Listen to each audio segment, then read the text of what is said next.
Ya, kalau versi Mbak Ine sendiri, kenapa Indonesia gelap ini? Kenapa Indonesia gelap? Karena ya udah banyak sih ya kelihatan. Kalau sampai nggak ngeh juga itu antara emang nggak baca keadaan, tone deaf gitu ya, atau emang beneran apatis gitu. Jadi sulit hari ini kita nggak ngelihat itu semua gitu, karena itu ada di mana-mana dan segala lapisan. Kayak tadi soal mental health, kebetulan aku tuh sekarang lagi sama beberapa beberapa dokter sama Ibu Menkes zaman Pak SBY, Ibu Profesor Nila Muluk juga ini lagi keliling-keliling ngomongin mental health. Dan itu memang banyak banget cerita bagaimana kemudian kondisi hari ini. Jadi tulisannya Mas Garin itu relate ya? Dan valid. Dan valid ya? Iya. Oke. Relate dan valid, itu banyak banget. Banyak banget. Banyak teman-teman psikolog yang juga cerita, kalau dulu itu benar-benar persoalan tuh, orang tuh datang persoalannya tuh personal. Yeah. Sekarang tuh benar-benar soal negara. Ya bukan berarti nggak personal, karena itu kemudian juga menghajar hal-hal personal ya. Ekonomi misalnya. Berdampak. Terus iya, dampaknya kan gede banget gitu. Kalau sesimpel kemarin saya naik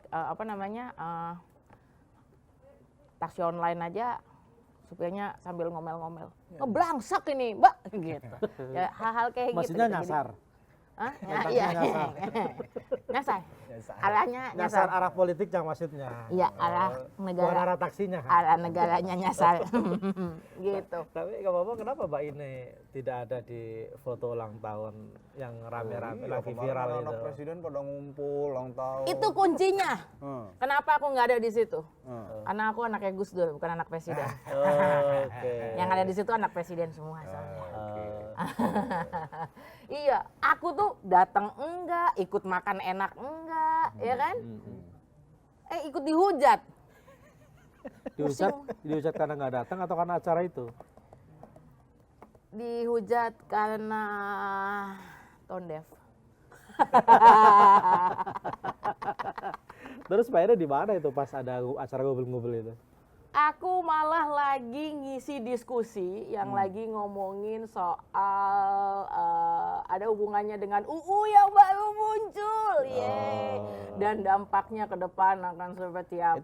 Itu bagian dari gelap tadi itu. Itu bener, malah lagi ngomong gitu lagi diskusi sama teman-teman mahasiswa kemarin sama teman-teman muda gimana winter is coming, menyiapkan teman-teman muda untuk menghadapi winter.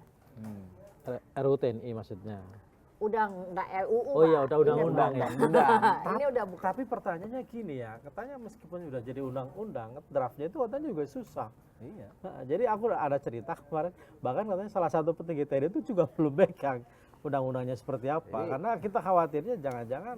Iya, jangan-jangan belum ada draftnya juga, disahin aja dulu undang-undangnya. Bukan, udah ada, cuman bisa jadi yang antara yang disahkan sama nanti yang diundangkan Yang bisa jadi beda. Akan berbeda. Ketika misalnya mungkin publik juga udah nggak ngomongin itu lagi, siapa yang tahu? Dan ini kan bukan kejadian sekali ya, maksudnya ketika Cipaker publik dulu itu juga marah, Iya. betul. Ngebut. Maaf, saya masih nggak akan menggunakan kata ciptaker sampai detik ini. Saya masih akan menggunakan akronimnya sebagai cilaka ya. Cilaka. Karena undang-undang itu memang cilaka betul gitu.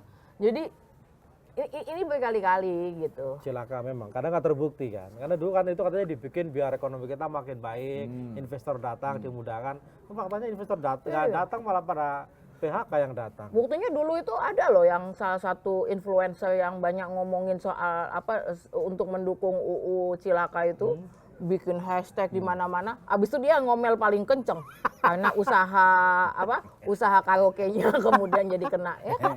Anda lupa. Jangan sebut nama ya. Nggak usah sebut. Jangan sebut nama, inisial aja.